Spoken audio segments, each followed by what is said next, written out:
कर रहे हैं छाबड़ा जी साहब, शारदा देवी जी, प्रकाश जी छाबड़ा। चरणों में आज चरण पखार,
जो शोर से यहाँ पर पूरी तैयारी के साथ आया है चूरगढ़ यात्रा संघ के सदस्यगण, क्योंकि पूरी पूजन के लिए पूरी श्रद्धा भक्ति से आए हैं।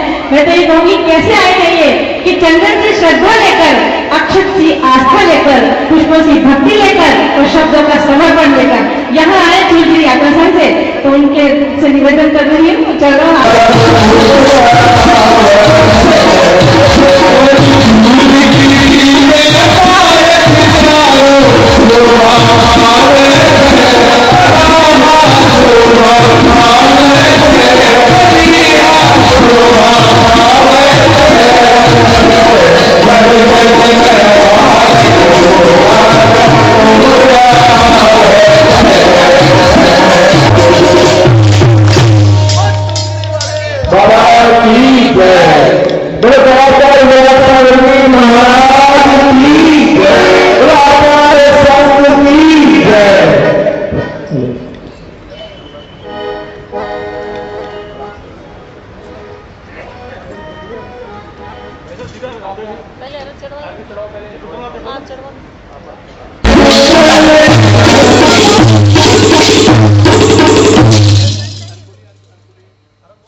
Yeah.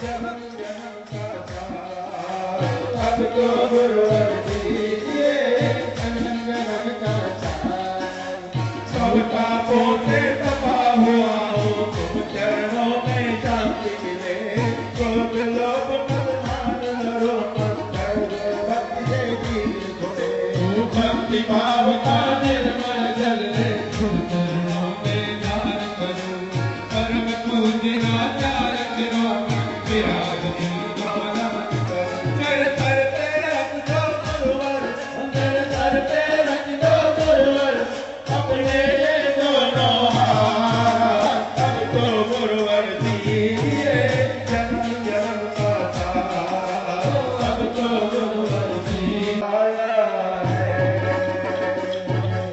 चलो पूरा पाया है गुरु ने बुलाया है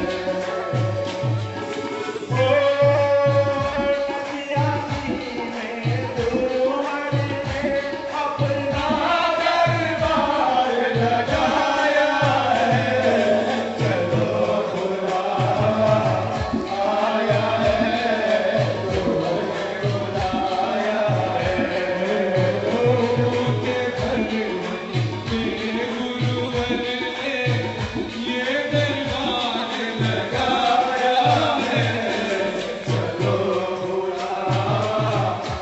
आया है गुरुवर ने बुलाया है गुरुवर नाम तुम्हारा नाम तुम्हारा ओम रोम से निकले गुरुवर नाम तुम्हारा छोड़ न पाओ गुरुवर पांच प्रभुओं का मेरा छोड़ न पाओ गुरुवर पांच प्रभुओं का मेरा किस बिच पाओ भाग्य गुरुवर दर्शन मेरा किस बिच पाओ भाग्य गुरुवर दर्शन तेरा भटक न जाए ये बालक गुरु भटक न जाए ये बालक गुरु देना है सहारा रोम रोम से निकले गुरुवर नाम तुम्हारा ओ नाम तुम्हारा रोम रोम से निकले गुरुवर नाम तुम्हारा ओ नाम तुम्हारा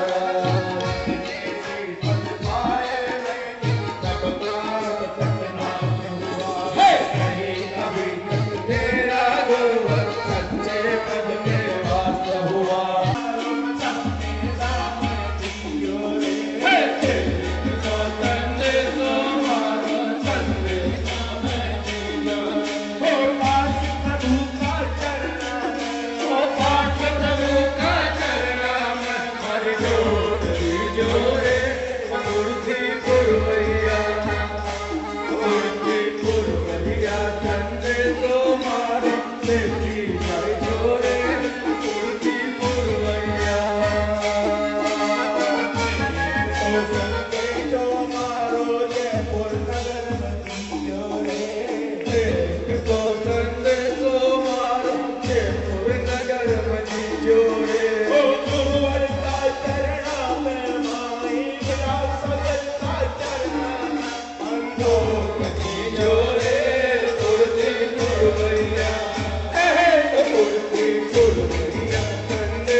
परम पूज्य आचार्य शिरोमणि चिराग ज्योति को मूर्ति पुरवैया मूर्ति पुरवैया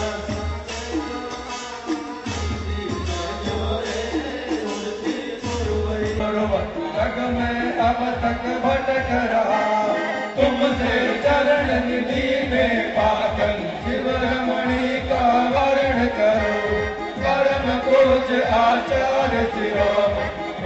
सिंधु नमन करो। सम्यक तप ही एक साधन है जो कर्म भस्म कर देता। सारे दुख अशांति जगत की आपस में हर लेता है। घोर तपोनिधि को पाकर घोर में अनुसरण करो। परम पूज्य आचार्य शिरोमणि विराग सिंधु को नमन करो। निज शक्ति को नहीं छिपाकर घोर तपस्या करते हो। उपसर्ग परिचय की संग कभी नहीं तुम डरते हो। ऐसे वीर चार बाल में उसको मैं अनुसरण करो। परम पूज्य आचार्य शिरोमणि विराग सिंधु को नमन करो। उत्तम समा माधव माधव चरित्र क्रोध और संयम है। उत्तम तप और त्याग अकिंचन ब्रह्मचर्य विमल दश धर्मों की अगम सिंधु का हे भी नित्य स्नान करो। परम पूज्य आचार्य शिरोमणि विराग सिंधु को नमन करो। अशरण अलिप्त सार भावना कशुच एकत्र और अन्य आश्रम संवर निर्जलों में दुर्लभ बोधित रंग है तन। इनको तुम बातें हो निश्चित मैं भी इनका वर्णन करो। परम पूज्य आचार्य शिरोमणि विराग सिंधु को नमन करो।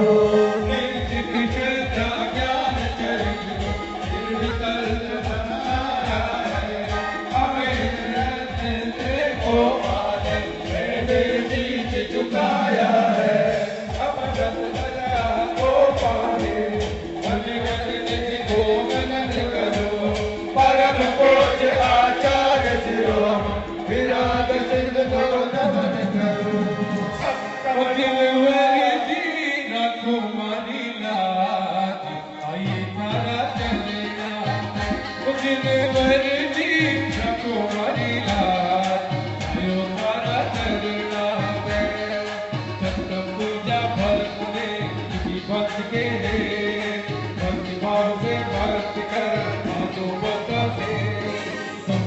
का दास मैं कहता हूँ अवतार। नाच पाओ पार करो दीजे चरण निवास दिन वर जी रखो मारी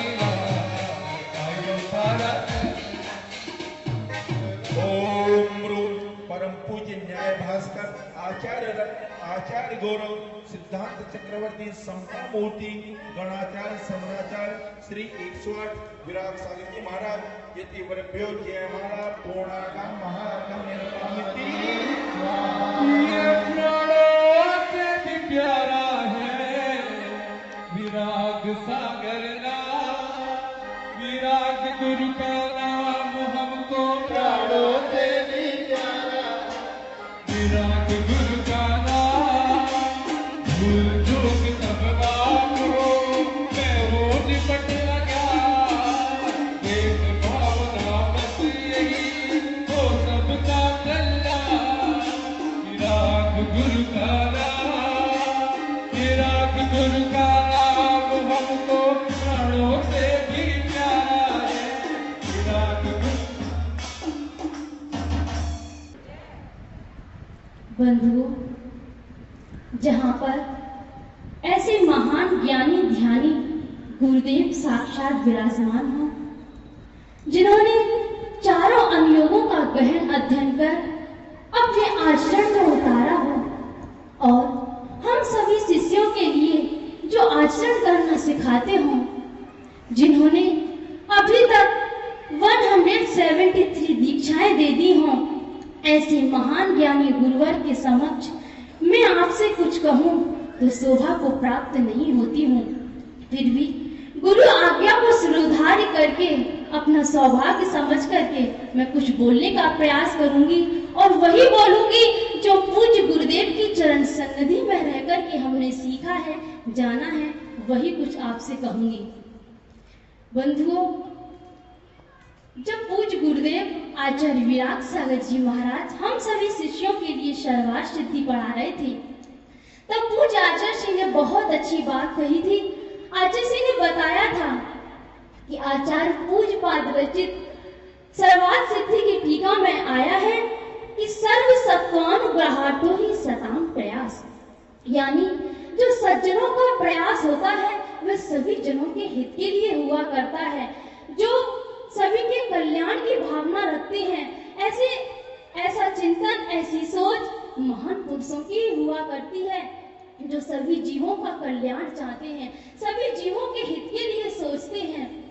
पूज्य गुरुदेव की वो बात मुझे बहुत अच्छी तरह से याद है कि आचार्य श्री ने अपने प्रवचन में बताया था कि मेरा बस चले तो मैं सारी वसुधा के प्राणियों को उठाकर ले जाकर उस सिद्धालय में विराजमान कर दूं। ऐसी पवित्र भावनाएं हमारे पूज्य गुरुदेव की रहा करती हैं। बंधुओं, हमारे आचार्य श्री ने कहते हैं कि साधक जब चिंतन करे, जब ध्यान में डूबे तो वह अहम को खलु सिद्धों की भावना रखे, लेकिन जब वह बाहर जगत को देखे, बाहर जगत के प्राणियों को देखे तो उसके कल्याण की भावना रखे। क्योंकि पूज्य आचार्य श्री कहते हैं कि संसार के सभी जीव सर्वे संतु सर्वे भद्राणि पश्यन्तु मां कश्चित् दुर्भाग् भवेत्। कि आचार्य श्री कहते हैं कि सभी प्राणी कैसे हो, सुखी हो, सभी निरोग हो, सभी का कल्याण हो, किसी का अहित ना हो। ऐसे हमारे गुरुदेव पूज्य ऐसी भावनाएं रखते हैं। पूज्य गुरुदेव के वात्सल्य से आप कितने परिचित होंगे। आपने इतने दिनों में पूज्य गुरुदेव को देखा होगा कि अभी भी आप देख रहे होंगे तो उनके चेहरे पर मुस्कान झलक रही होगी। आप देखिए, निहारिए पूज्य गुरुदेव को तो उनके चेहरे पर मुस्कान झलक रही होगी कि जिनके वात्सल्य को देख करके हमें आचार्य विमल सागर महाराज जी की याद आ जाती है कि जिनको हमने साक्षात तो नहीं देखा, लेकिन पूज्य गुरुदेव के वात्सल्य में हमें आचार्य वात्सल्य दिवाकर विमल सागर जी महाराज के दर्शन हो जाते हैं। ऐसा गुरुवर का वात्सल्य है कि इसी कारण से अबाल वृद्ध भी सभी खींचे चले आते हैं। जो एक बार पूज्य गुरुवर का दर्शन कर लेता है तो वह घर जाना पसंद नहीं करता, चाहे वह बच्चा हो चाहे वह बड़े हो, सभी आचार्य श्री के वात्सल्य से परिचित है। एक बार की बात मुझे याद आती है, मैं आपको ले चलती हूँ उस औरंगाबाद में, जहाँ पर पूज्य गुरुदेव ने मुनि दीक्षा ली थी। उस औरंगाबाद नगरी में जब सन 2007 में हम सभी लोग पूज्य आचार्य श्री के साथ थे और आचार्य श्री वहाँ पर विराजमान थे। जैसे कि जब पूज्य गुरुदेव आपके जयपुर नगर में आए तो आपको कैसा लगा था? बहुत अच्छा लगा था। और वैसे ही जब औरंगाबाद में पूज्य गुरुदेव पहुंचे थे तो औरंगाबाद वालों को कैसा लगा था? कैसा लगा था? बहुत अच्छा लगा था। और सभी लोग यही कह रहे थे, गुरुवर के समागम की हर बात निराली है, गुरुवर के समागम की हर बात निराली है, गुरुवर के समागम की हर बात निराली है, होली बिन रंग हो जाती बिन दीप दिवाली है, होली बिन रंग हो जाती बिन दीप दिवाली है। वहाँ के सभी लोग इतने खुश थे, इतने खुश थे, सभी ये कह रहे थे कि पूज्य गुरुवर के आगमन से क्या हो गया कि सारे त्योहार एक साथ ही आ गए हों। सभी के चेहरे प्रफुल्लित थे, सभी बहुत खुश थे। वहाँ की प्रकृति भी बहुत सुंदर दिखाई दे रही थी, जैसे कि आपकी जयपुर की प्रकृति कि देखो चारों ओर हरियाली ही हरियाली है। वह क्यों है? क्योंकि पूज्य गुरुदेव के चरण आपके जयपुर नगर में जो पड़े हैं, इसीलिए सारी प्रकृति भी मुस्कुरा रही है। तो क्या हुआ कि वहां पर सभी लोग दर्शन करने आते थे पूज्य गुरुदेव के। जैसे कि आप सभी लोग इतनी दूर दूर से चल करके आते हैं, वैसे ही वहां पर सभी लोग दर्शन करने आते थे। तो क्या हुआ, एक दिन एक दादी जी अपनी पोती को लेकर के आई, इसके लिए पूज्य गुरुदेव के दर्शन कराने के लिए। और वह पोती को साथ में लेकर के आई और आचार्य श्री से बोली कि हे पूज्य गुरुवर, हे गुरुवर, मेरी ये छोटी सी बेटी है जो दिन भर आपका नाम रटती रहती है। क्या करती है? दिन भर पूज्य गुरुदेव आपका ही नाम रटती रहती है, आपको ही याद करती रहती है। इसकी आपके प्रति बहुत श्रद्धा है। आचार्य श्री ने कहा, अच्छा? तो बोली कि हाँ गुरुदेव। तो उसने आचार्य श्री ने कहा, अच्छा बेटा, तुम रोज मंदिर आया करो। तो उसने कहा, जी आचार्य श्री। क्योंकि आचार्य श्री बताते हैं कि यदि माता पिता यदि बच्चों से त्याग करने का कहें या नियम कुछ दिलाएं तो बच्चे नहीं मानते हैं, लेकिन यदि पूज्य गुरुदेव किसी भी बच्चे से या बड़े से एक बार ही बोल दे तो वह क्या होता है? मान जाते हैं। तो ऐसे ही इस बच्ची ने कहा कि जी आचार्य श्री, मैं डेली मंदिर आऊंगी। आचार्य श्री ने कहा, देखो तुम रोज भगवान के दर्शन करोगी, मंदिर आओगी तो तुम्हारा क्या हो जाओगी? बहुत इंटेलिजेंट हो जाओगी और तुम्हें बहुत जल्दी याद हो जाएगा। तो वो बहुत खुश हो गई। उसने कहा, ठीक है आचार्य श्री, मैं डेली मंदिर आऊंगी। अब एक दिन क्या हुआ, वह प्रतिदिन मंदिर आती थी, दर्शन करती थी भगवान के, आचार्य श्री के डेली आती थी। तो एक दिन क्या हुआ कि जब वो दर्शन करने आई तो पूज्य मुनि श्री विहित सागर जी महाराज ने क्या किया, उसको बुलाया और कहा, देखो ये हमारे पूज्य गुरुदेव का फोटो है।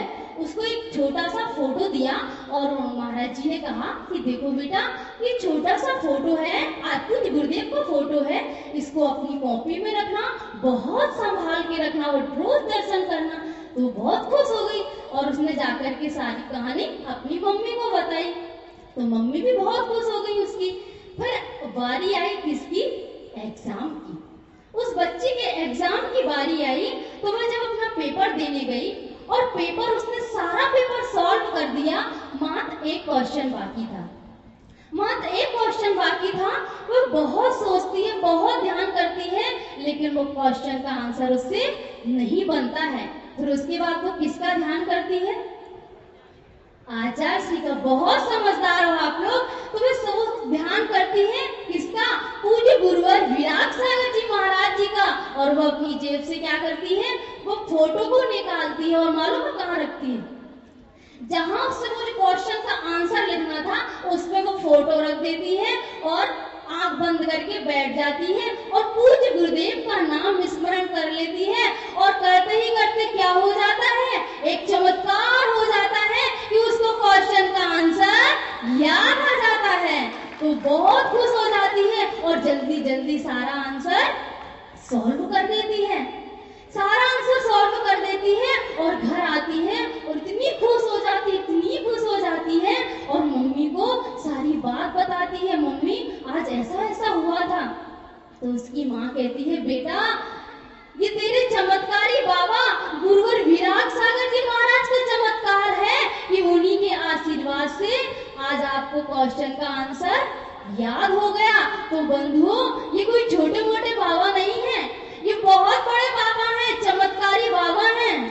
पूज्य गुरुवर बहुत बड़े चमत्कारी हैं कि जिनकी तपस्या के प्रभाव से अनेकों अनेक चमत्कार देखे गए हैं। यदि मैं आपको अधिक पूज्य गुरुदेव के बारे में बताने बैठूं, यदि हम क्या, हमारी सारी माता जी, सारे महाराज जी भी यदि पूज्य गुरुदेव के बारे में बताएं तो कम नहीं होगा, उनकी जिह्वा थक जाएगी। लेकिन पूज्य गुरुदेव का गुणगान करने में असमर्थ ही रहेंगे।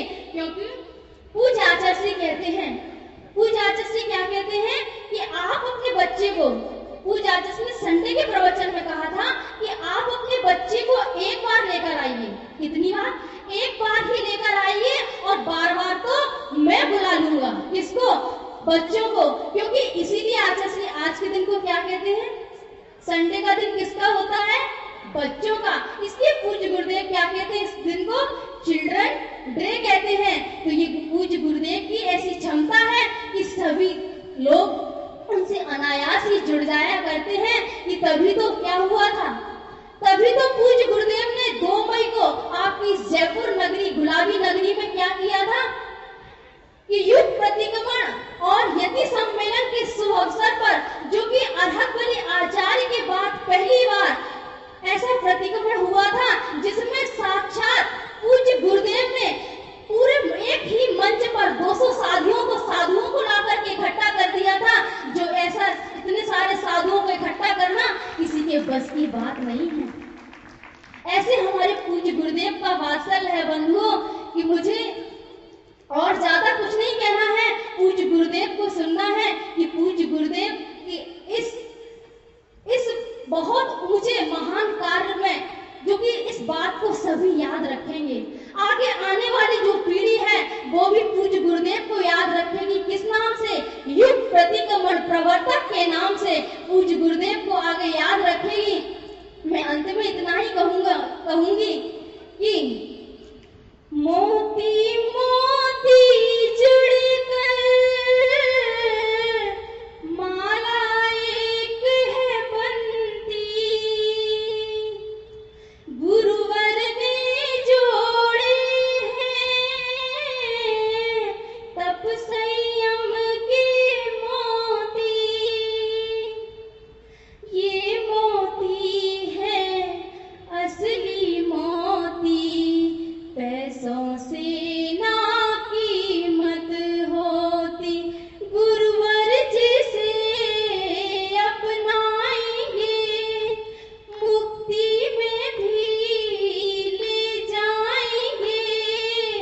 रिश्ता है क्या गुरु शिष्य का, अच्छा सच्चा सच्चा अच्छा रिश्ता है जन्मों जन्मों का, रिश्ता है जन्मों जन्मों का।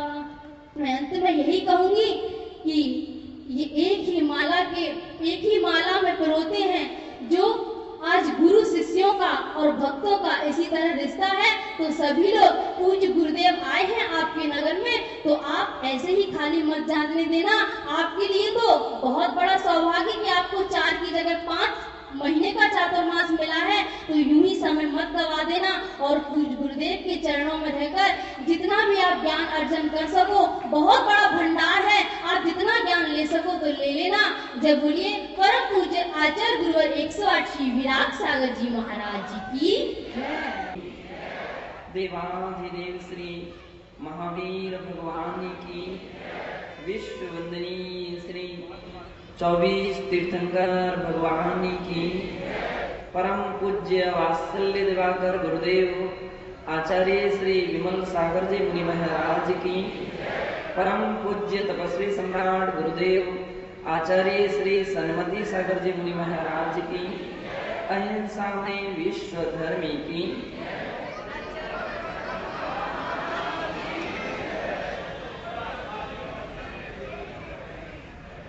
बुद्धो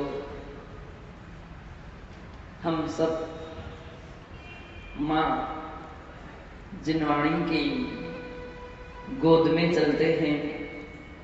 आप जहाँ जिनवाणी माँ हमें लोरियां सुनाएगी और सने सने हमारे लिए अंगुली पकड़ करके मोक्ष पथ पर चलना सिखाती है, वह केवल एकमात्र जिनवाणी माँ है। पद्मनंदी पंचविंशतिका के रूप में वह माता जिनवाणी हमारे समक्ष उपस्थित है और उसकी स्नानाष्टक नाम के 25वें अध्याय के अंतिम श्लोक में हम पहुंच रहे हैं, जिसमें पूज्य आचार्य महाराज लिखते हैं, भव्या भूरि भवाजितो दित्यमहा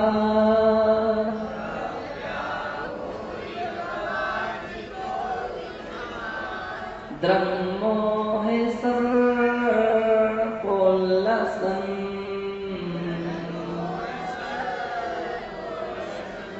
मिथ्या बोधि विष प्रसंग विकिला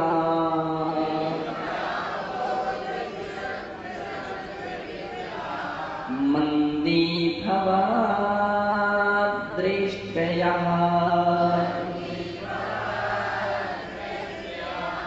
श्रीमत् पंकज नंदी वक्त्र सस्म्र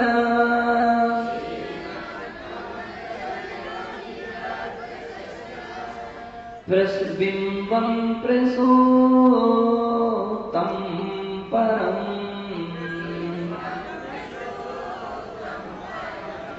पीत्वा कर्णपुटैर्भवन्तु सुखिनः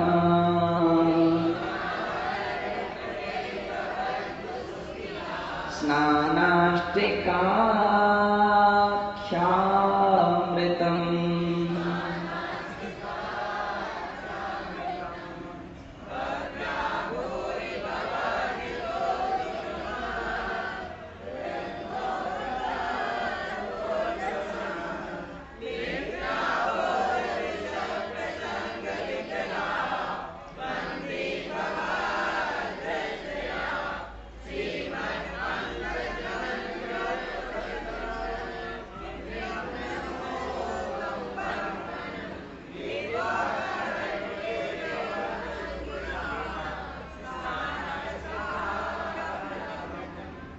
पूज्य आचार्य भगवान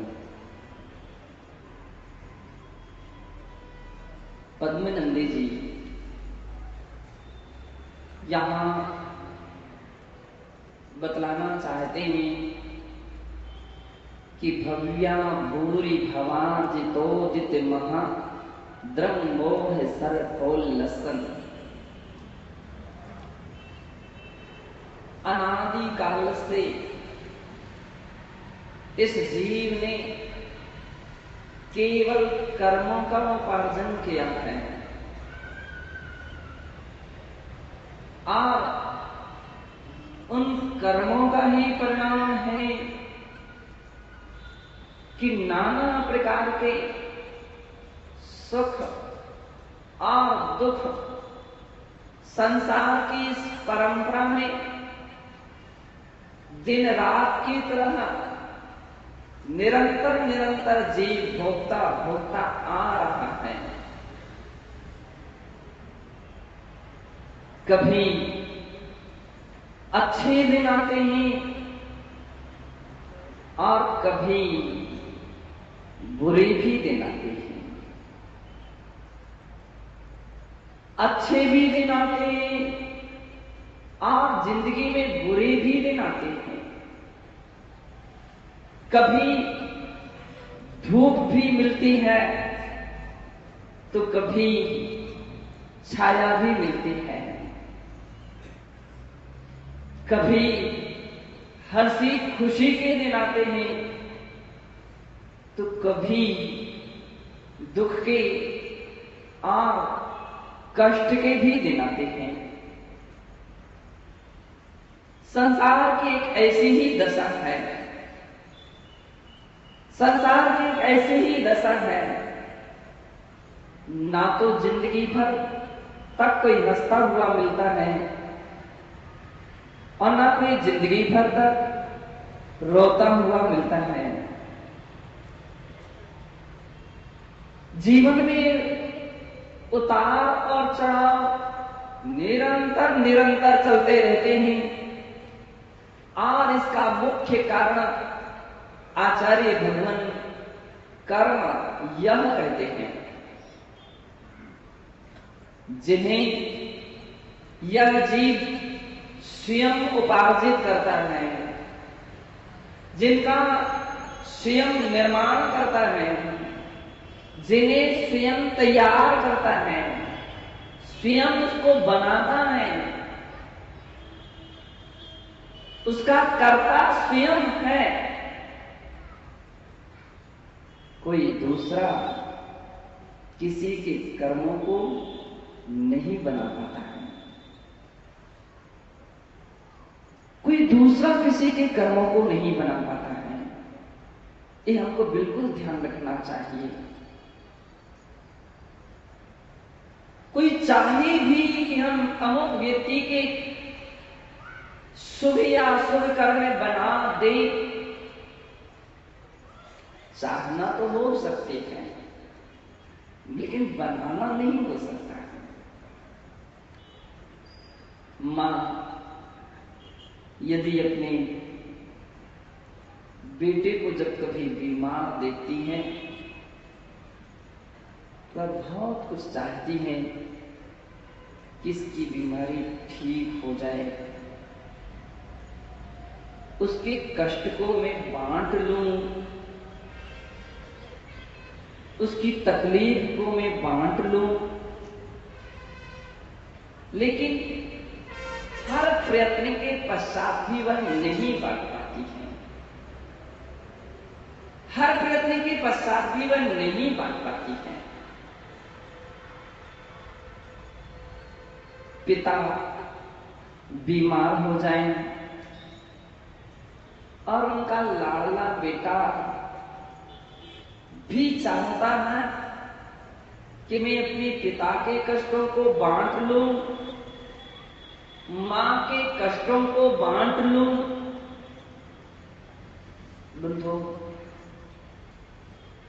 हर प्रयत्न के उपरांत भी वह नहीं बांट पाता है।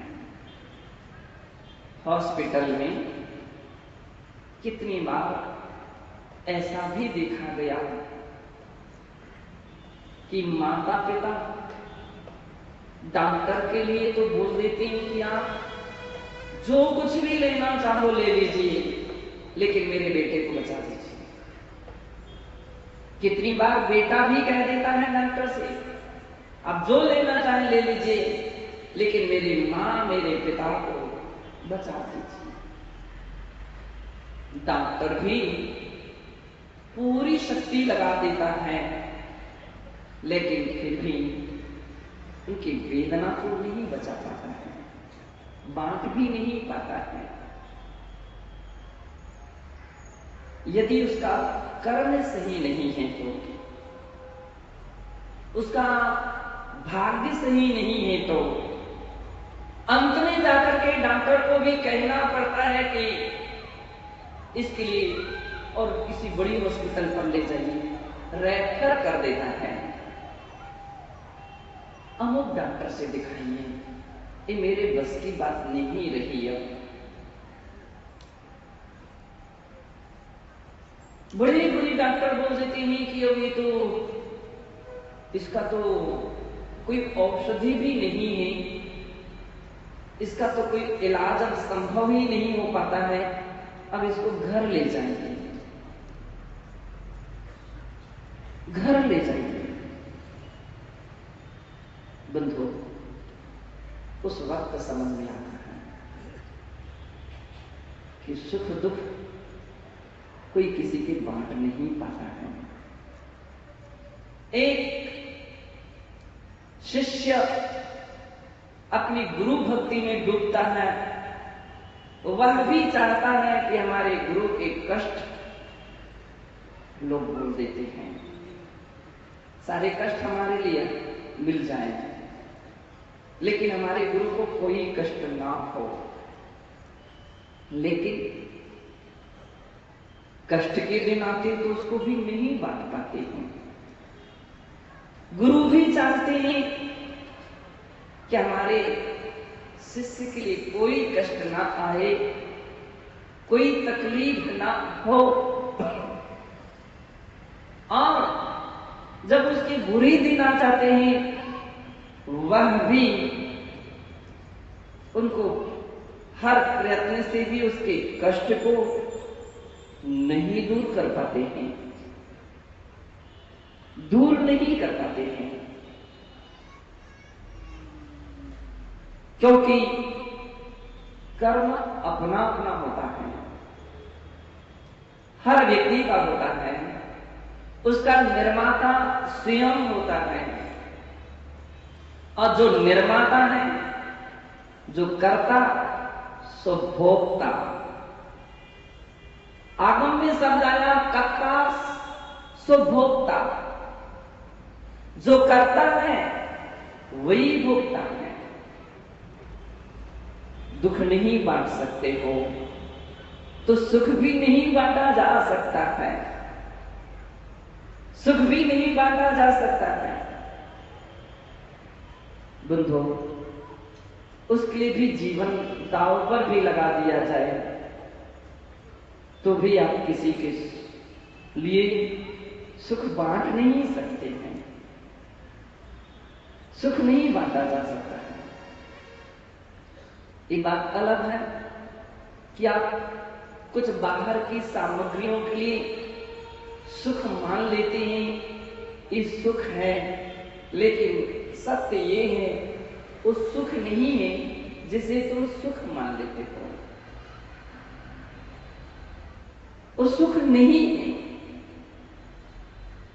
सोना, चांदी, रुपया, पैसा, महल, अटारी, गाड़ी, कार, मोटर, गिनते चले चले जाइए, सुख तो नहीं है। सुख के साधन हो सकते हैं और वो भी लौकिक सुख के साधन हो सकते हैं, ऐहिक सुख के साधन हो सकते हैं। वास्तविकता में इस सुख ही नहीं है इनमें। जो पंखे की हवा हमें गर्मी में अच्छी लगती है, ठंडी में वही हवा, वही पंखा हमारे लिए बहुत बुरा लगने लगता है, कष्टदायी लगने लगता है। जो दूध स्वस्थता में मृदु लगता है, वही पित्त ज्वर के समय में कड़वा लगने लगता है।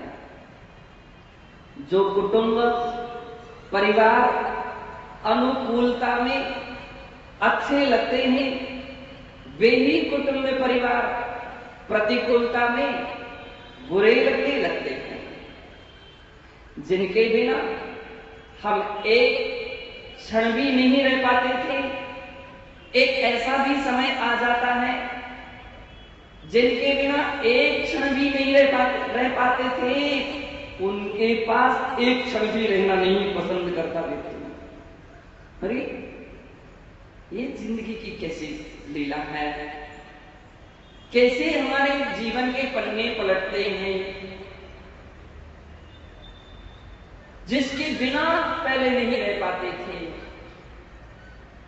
आज उसके सद्भाव में परेशानी है और उसका अभाव कितनी जल्दी हो जाए ऐसा सोचने लगता है।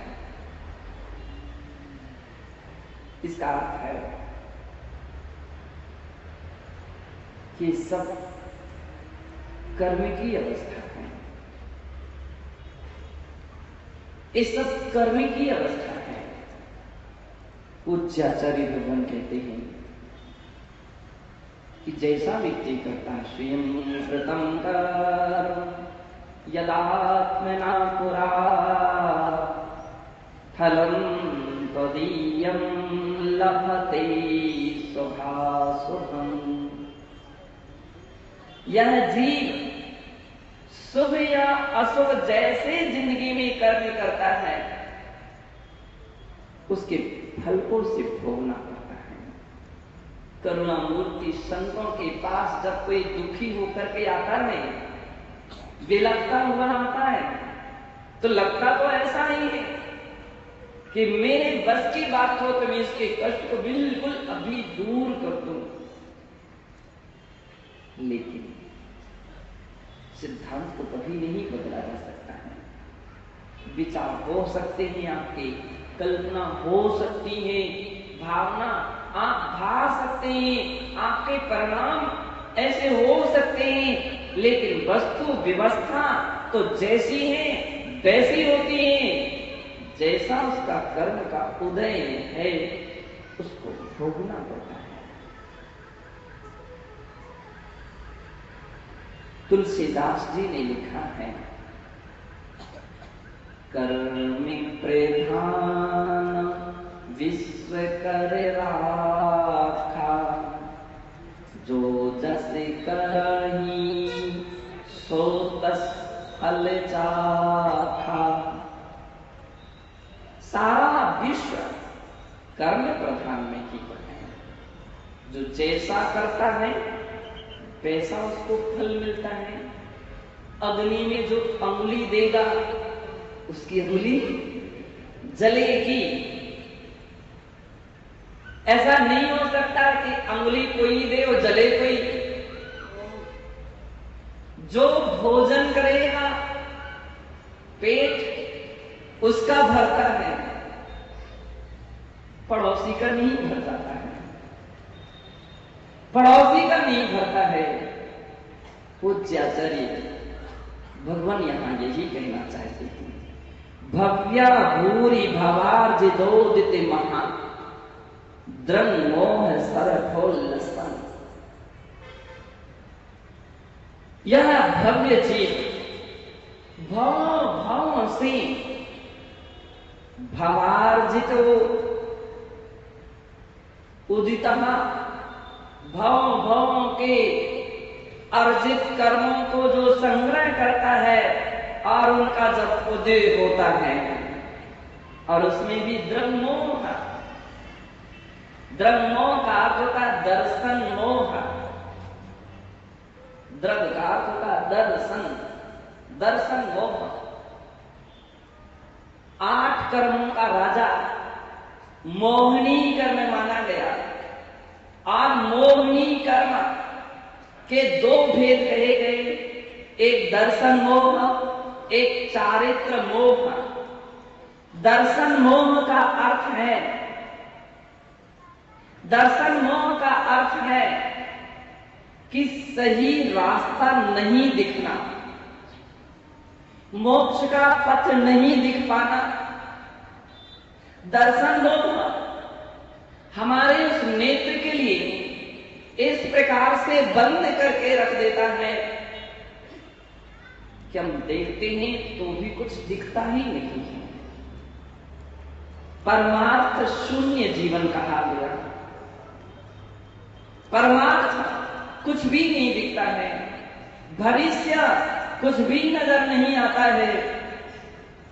दर्शन मोह बंधो व्यक्ति के उस नेत्र को खोलने खुलने नहीं देता है। फिर तो जैसे आंखों से अंधा व्यक्ति रास्ते पर नहीं चल पाता है, उसके लिए दिखता नहीं है, ठीक दर्शन मोह से अंधा मिथ्या दृष्टि जीव भी परमार्थ के पथ पर चलना तो बहुत दूर की बात है, और रास्ता देख भी नहीं पाता है। मैं हमेशा एक भावना भाता हूं कि हे प्रभु, जगत के प्राणी शांति के पथ पर जब चल सके तब चले, शांति जब उन्हें प्राप्त हो तब हो, कम से कम उन्हें रास्ता तो शांति का दिख जाए, रास्ता तो मिल जाए। रास्ता मिल गया है तो कोई ज्यादा फिर चिंता की बात नहीं है। रास्ता को पाना अधिक परेशानी की बात है, कठिन है, दुर्लभ है। रास्ता मिल जाए फिर कोई बात नहीं है। अंधे व्यक्ति कभी कभी ऐसे बोल देते हैं, बेटा कौन है, मुझे अमुक रास्ते पर तो खड़ा कर दीजिए, उस रास्ते तक पहुंचा दीजिए बस, फिर तो मैं चला जाऊंगा। रास्ते पर पहुंचाना, रास्ते पर पहुंचना, रास्ते का मिलना बहुत कठिन है।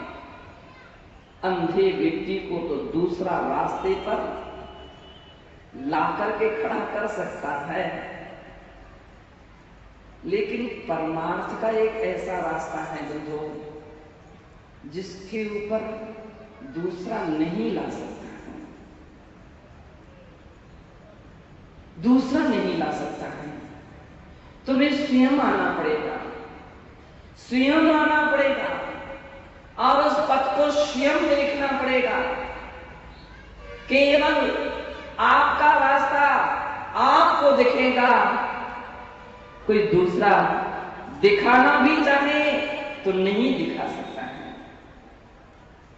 दिखाना भी चाहे तो नहीं दिखा सकता है। और आप देखना भी चाहें तो दूसरे के बने हुए रास्ते को आप देख भी नहीं सकते हैं। परमार्थ तो एक ऐसा तत्व है जिसको स्वयं बनाना पड़ता है, स्वयं ही व्यक्ति उसको देख सकता है, जान सकता है और उस पर चल सकता है। और ये बिल्कुल सत्य है, हर व्यक्ति रास्ते बनाने में निपुण है, हर व्यक्ति के पास एक कला है, हर व्यक्ति के पास एक ताकत है, हर व्यक्ति के पास एक साहस है। हर व्यक्ति जिंदगी में एक ही तो काम करता है, रास्ता बनाता है, रास्ता बनाता रहता है। अंतर इतना है कि कोई अच्छे मंजिल पाने का रास्ता बना पाता है तो कोई बुरी मंजिल के पथ का रास्ता बना पाता है और फिर स्वयं के बनाए हुए रास्ते पर चलता है और उस प्रकार की मंजिल को प्राप्त कर लेता है। हम व्यर्थ में भगवान को बुरा कह देते हैं, गुरुओं को या अन्य लोगों को बुरा कह देते हैं कि इन्होंने उनको नरक में ले जाकर के रख दिया या इन्होंने स्वर्ग में ले जाकर के रख दिया। नहीं, दूसरा किसी को ना स्वर्ग में ले जाकर के रख सकता है, न नरक में ले जाकर के रख सकता है। एक व्यक्ति मेरे पास आए थे, उन्होंने कहा मुझे स्वर्ग का रास्ता बतला दीजिए। मैंने कहा नहीं, मैं स्वर्ग का रास्ता नहीं बतला सकता हूं। बोले आप नहीं बतलाओगे तो कौन बतलाएगा? मैंने कहा मैं स्वर्ग का तो रास्ता नहीं, लेकिन तुम्हारा जीवन स्वर्ग कैसे बन जाए ये बात बतला सकता हूं। स्वर्ग का रास्ता, अरे स्वर्ग में जाओगे तो वापिस एक दिन लौट करके आना पड़ेगा और सब कुछ तुम्हारा एक दिन छूटेगा वहां से, जहां से आना पड़ेगा। जो छूटी समाप्त हो तो उसको पाना उतना अच्छा नहीं। लोग कहते हैं छीनना ही था तो दिया क्यों, छूटना ही था तो फिर मिला क्यों। इसलिए भगवान महावीर स्वामी कहते हैं मैं तो एक ऐसा रास्ता दिखाना चाहता हूं, रास्ता बता सकता हूं, बनाना तुम्हें पड़ेगा, चलना तुम्हें पड़ेगा, तरीका बदला सकता हूं, वह रास्ता तुम्हारा होगा जहां से फिर कभी लौटना नहीं होगा। मैंने कहा स्वर्ग का रास्ता तो नहीं, तुम्हारे जीवन को स्वर्ग कैसे बन जाए ये मुझसे पूछिए। स्वर्ग पाना अलग बात है और जीवन को ही स्वर्ग बना लेना अलग बात है, अलग बात है। जीवन ही जिसका स्वर्ग बन गया हो, जीवन ही जिसका स्वर्ग बन जाए फिर वो कभी छूटेगा नहीं। लेकिन हम कभी बनाने का प्रयास नहीं करते, केवल प्रार्थना करते हैं। हम सोचते हैं, हमारी कल्पना है कि भगवान हमारे जीवन में स्वर्ग दे देंगे, मोक्ष दे देंगे। इसलिए प्रायः व्यक्ति इतना आंखों से और सम्यक दर्शन की आंख उसकी नहीं खुली होती है, तब तक वह भगवान से मांगता है हे प्रभु, हे भगवान मुझे स्वर्ग दीजिए, मुझे मोक्ष दे दीजिए। भगवान समझते हैं कि तब तक ही तुम्हारी प्रार्थना, जब तक वो नेत्र नहीं खुला। एक बार सम्यक दर्शन रूपी नेत्र खुल जाए, सम्यक दृष्टि आपकी बन जाए, फिर कभी नहीं मांगोगे। फिर तो मांगना ही आप बुरा मानेंगे, अपराध मानेंगे, मांगने वालों पर ही हंसेंगे। अरे ये तो ऐसा मांग रहा है जैसे कि प्रसाद हो जो दिया जा सके मांगने से नहीं मिलता है। जब तक हमारी अगर दृष्टि नहीं खुलती तब तक हम भगवान से मांगते हैं, भगवान मुझे सुख दे दीजिए, शांति दे दीजिए। अरे सुख शांति दी नहीं जाती है, ये देने लेने की बात नहीं है। प्राप्त करने का अपना अपना व्यक्ति का स्वयं तरीका होना चाहिए। हमारे भगवान, जिनवाणी, शास्त्र, गुरु, ये सभी हमको रास्ता दिखा सकते हैं, उसका उपाय बतला सकते हैं, उसके पाने का तरीका बतला सकते हैं, लेकिन हम तो दे नहीं सकते हैं। पूज्य आचार्य भगवान कहते हैं जीव ने जिंदगी भर तक रास्ते बनाए तो हैं, लेकिन अधिकांश अशुभ रास्ते बनाए, पाप रास्ते बनाए। उसी बात के आचार्य कह रहे हैं दिल मोह सरफोल लसन, ऐसा गलत रास्ता बनाया, ऐसा गलत रास्ता बनाया जिस रास्ते पर सर्प विकराल विकराल बड़े बड़े एवा बंदा इसे विचरण करते हैं, घूमते रहते हैं। बड़े बड़े कोबरा सर्प घूमते रहते हैं। आज जिसकी एक ही पुरस्कार से व्यक्ति का जीवन ही समाप्त हो जाए, एक बार दंश कर दे तो उसकी जिंदगी ही समाप्त हो जाती है, अथवा तड़पता तड़पता रह जाता है। पूज्य आचार्य महाराज इसलिए उदाहरण देते हैं दर्शन मोह रूपी सर्फोल लसन। सर्प क्योंकि मिथ्यात्व एक ऐसा ही कुपथ है, मिथ्यात्व एक ऐसा कुपथ है, खराब पथ है, गलत रास्ता है कि जिसमें आकर के व्यक्ति नाना प्रकार के पाप करता है, झूठ बोलता है, हिंसा करता है, चोरी करता है, कुशील सेवन करता है, परिग्रह का संग्रह करता है, उसमें ही आसक्त रहता है और ऐसी ही जिंदगी पूरी कर देता है। कभी सोच भी नहीं पाता है क्या अपने जिंदगी के कुछ क्षण तो परमार्थ के लिए निकालें, कुछ तो रास्ता अच्छा बनाने का प्रयास कर ले। नहीं बना पाते हैं जो वे अंत में पछताते हैं, अंत में पछताते हैं। कब?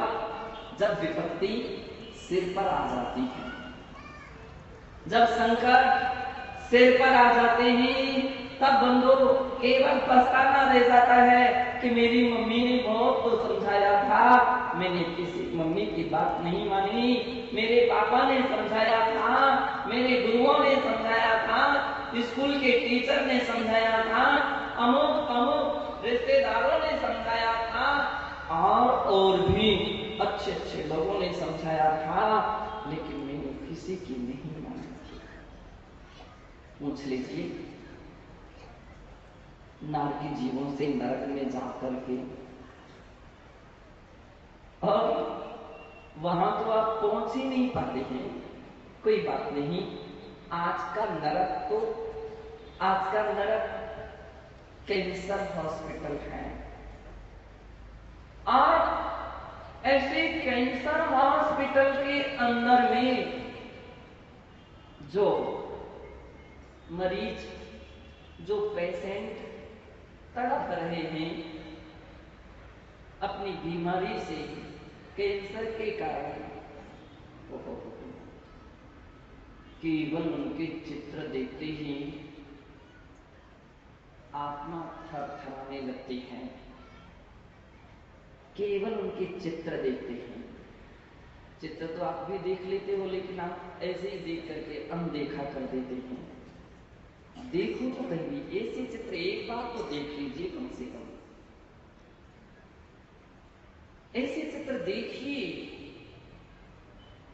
कि जिनके शरीर में, जिनके मुख आदि में कैंसर हो गया है, और हॉस्पिटल में जाकर के कभी उन व्यक्तियों से भी मिलने का प्रयास कीजिए। मत घबराइए कि उसकी बीमारी तुम्हें लग जाएगी, नहीं लगेगी, नहीं लगेगी। एक बार तो चले जाइए, एक बार में नहीं लगेगी। तुमको डर है तो पट्टी बांध करके जाओ, और ज्यादा डर भय है तो कुछ और भी ऐसी औषधियों को लेप करके चले जाओ। पूछ लो उससे, भैया ये तुम्हारा चेहरा की फोटो भी आप देख लो, ये तुम्हारे चेहरे की फोटो वही हो ना? थर थर उसकी आंखों से आंसू टपकने लगेंगे। उसके पूर्व की चेहरा दिखा दो, वर्तमान का चेहरा दिखा दो, अश्रुधारा बही। क्यों? एक तुम्हारी अवस्था कैसे हो गई? ये चेहरा इतना बिगड़ क्यों गया? ओंठ का कैंसर, दांत का कैंसर, गाल का कैंसर, जीभ का कैंसर, गले का कैंसर, कितनी कितनी समस्याएं हैं। आप उससे जब पूछते हैं, मेरी कहानी को आप मत पूछिए, बस इतना ही है कि मेरे अपराध की सजा मुझे मिल चुकी है। मेरे अपराध की सजा है? तुमने कौन सा अपराध किया? दुनिया में अपराध करने वाले की सजा तो जेल में मिलती है, तुम यहां कैसे हो? जेल की सजा छोटी सजा होती है, जेल की सजा छोटी सजा होती है। जिंदगी भर तक आजीवन कारावास भी उसकी सजा कम है, उसकी वेदना कम होती है, लेकिन ये तो प्रकृति प्रदत्त अपराधों की सजा है।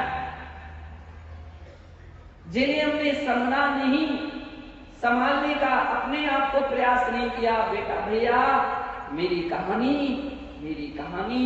तो सिर्फ एक सिगरेट की डिब्बी सुना सकती है और एक जर्दे का पाउच सुना सकता है। वह मेरी कहानी सुनाएगा।